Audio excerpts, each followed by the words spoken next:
Hey teens, my name's Ashley. I'm from ImagineIF Libraries, and this is a Teen Eats cooking tutorial, which is a part of a series where I give a book, movie, or TV show recommendation, and then I cook something inspired by that recommendation. Today, I want to recommend Lumberjanes by Noel Stevenson. This is an award-winning comic book series by the creator of She-Ra and the Princesses of Power. Lumberjanes is all about a group of girls who attend a mysterious summer camp. They encounter a lot of fantastical creatures and circumstances along the way, but my favorite part of Lumberjanes is its emphasis on friendship. So the girls snack and drink hot chocolate throughout the series, but I don't think there's just one recipe that defines the series. However, in chapter 15, the chapter opens with a description of the Out of Time badge, which is a badge the girls can accomplish.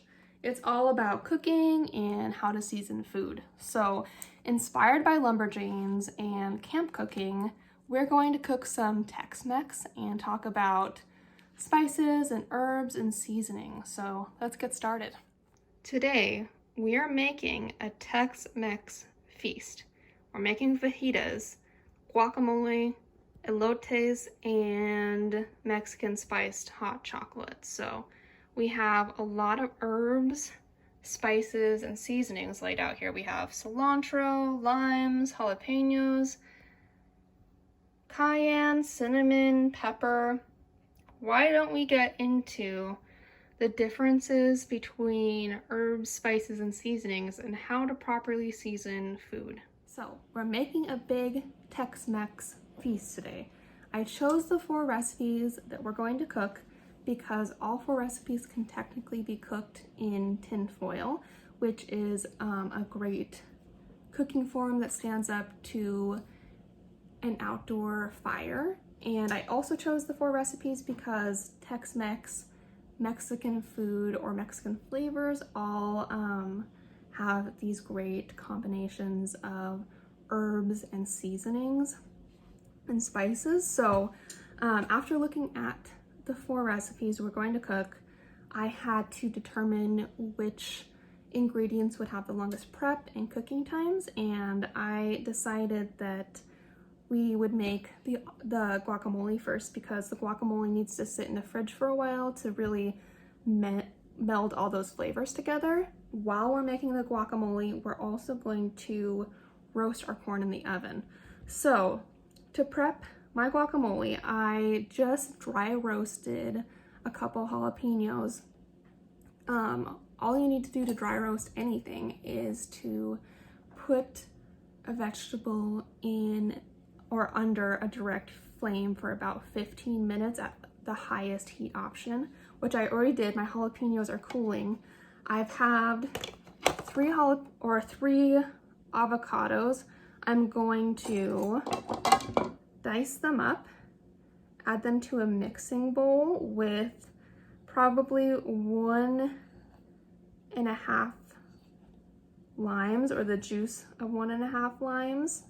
And then I'm going to add cilantro, and my guacamole is going to be influenced, or like it's going to be American influenced.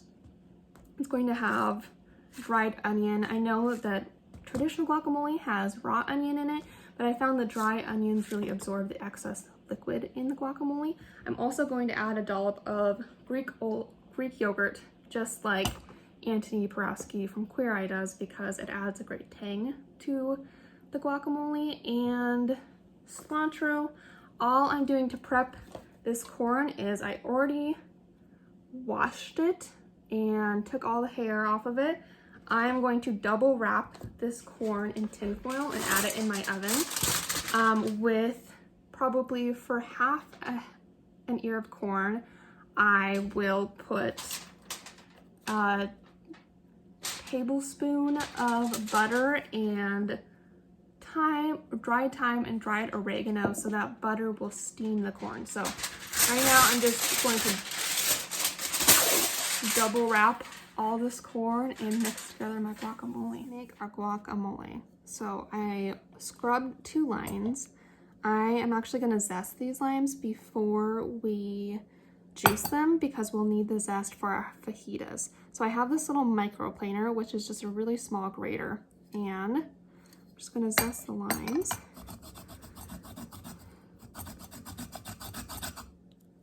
So a really great thing about Mexican food is that it has, depending where you are in Mexico or Texas, California, it has its own flavor profile. So when I think Mexican, I think chilies, like jalapenos. I think acids like limes, avocados, tomatoes, onions. So I guess fresh produce. All those things are aromatics. I think herbs like cilantro. All right, we have some zest there. Let's cut the slime in half. Mexico is famous for these flavors, right? So they're really accessible to us because they're so popular.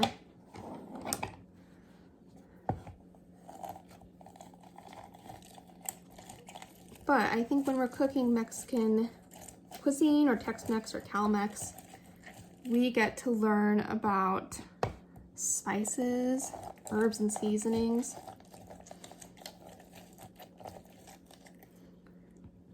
So there is a great difference between herbs and spices. Spices are usually from roots or seeds. Herbs are the green part of a lot of spices, except herbs usually don't come from woody plants, so their stems are really delicate like this. So there's that difference between spices and herbs. But when I think about seasoning my food, we can't forget the importance of salt. I do talk about salt a lot in these videos. Salt is a really basic seasoning to all cuisine. You can't have cuisine without salt. But I know in a lot of like TikTok tutorials that I see go around, it seems like people really like seasoning salts.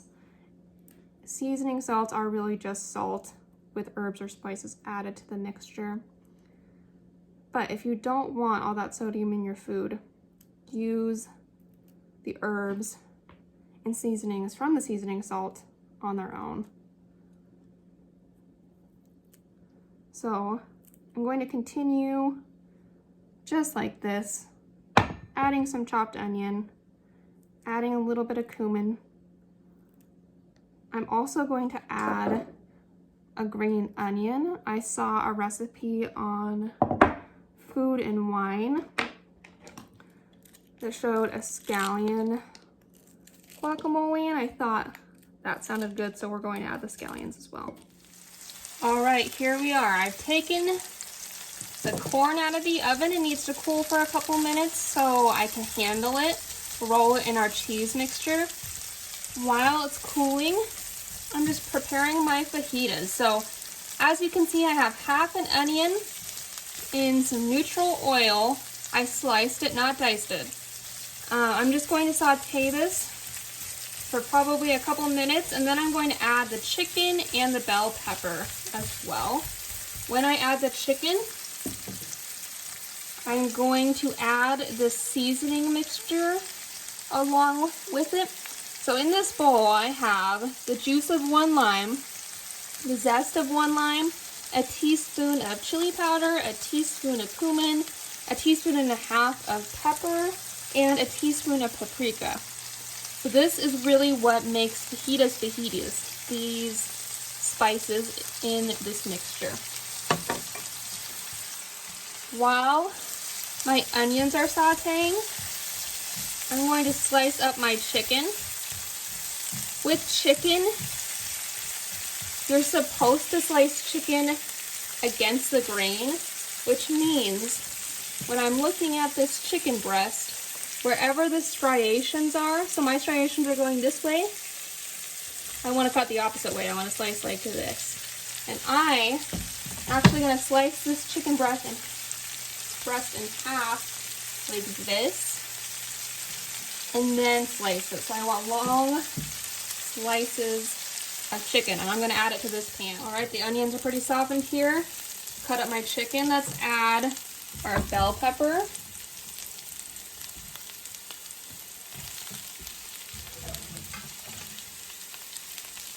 And our chicken. Now the reason why I cut the chicken against the grain or against those striations in the chicken is because it immediately tenderizes the chicken. But if you don't cut it against that grain, I'm not sure it matters that much. It'll still taste pretty good. Adding a seasoning mixture. Let's incorporate everything. Now I'm just gonna fry all this for 4 minutes, probably 5 minutes, around there. Making sure that seasoning gets onto every piece of vegetable and chicken. Then we are going to warm up some tortillas. I'm going to show you a trick, and prepare our elote. While our fajitas finish up in the background, I'm going to show you how to make elotes. So elotes are a Mexican street food that consists of corn, which we baked in our oven. It's also really easy to make in a fire pit. Corn, mayonnaise, and some sort of fresh cheese. I have cotija cheese here, a little over a cup. And then you top it all off with chili. So I have an example of seasoning salt here. I think this will be really good on the top of it. I've also deviated from the tradition of just mayonnaise on this corn, and I've added some sour cream because I think it'll just make the elotes that much richer. So I'm just going to slather the corn with my mayonnaise mixture. And you really do want to make sure that your corn is cool or cooled off, because the mayonnaise will just melt right off the corn. So I have smothered my corn in mayonnaise, and now I'm rolling it in the cotija cheese. Should look like that. And then when it's all rolled in the cheese, sprinkle it with your chili. And that is what it should look like. Let's heat up our tortillas and make our hot chocolate. So this is the last step today in our Tex-Mex Feast. I'm going to show you the proper way to heat up a tortilla that's not being fried. So I have my tortilla. I am adding it to a super hot pan. You don't want to put any oil in this pan because we aren't frying these tortillas. We're just heating them up. And when we heat them up like this, it gives a different flavor to the tortilla. It gives it sort of a smoky flavor. So I'm adding these tortillas to this super hot pan. In this tiny saucepan in the back over here, on medium-high heat, I have 8 ounces of oat milk. I'm going to add a half a teaspoon cinnamon and a half a teaspoon cayenne, and close to a cup of dark chocolate. This is how your local barista makes Mexican spiced hot chocolate, but I'm going to make it similar to Parisian hot chocolate, which is like a sipping chocolate. It's thick and rich. We're just using different spices in this hot chocolate. So medium-high heat. I do have to whisk it The whole time I'm cooking this though, because even though oat milk has lower, it doesn't have any milk fat in it, it still will burn pretty easily. Whisking. And then, so these are starting to warm up. My trick for these tortillas is actually to sprinkle some cheese on them. I have some pepper jack here. And then add 2 more tortillas on top. So it's sort of like a quesadilla, but we're not adding too much cheese to them. It'll just glue the quesadillas together. It'll like fortify the quesadillas, and it will also add just another layer of like flavor to our fajitas. So it's probably a minute, 2 minutes on each side. Your tortilla should also have dark marks on them when they're done. That's how you'll know that they're done. All right, our Mexican feast is complete. I have my fajitas here with the guacamole. My guacamole sat in the fridge for probably an hour and a half. All the flavors combined really well. I also added that dry roasted jalapeno to it, so it's a little smoky. My elote ready to be dug into. Mexican hot chocolate came out just as rich and spicy as I'd hoped. With this feast complete, I think I have totally earned my out of time badge, just like a real Lumberjane.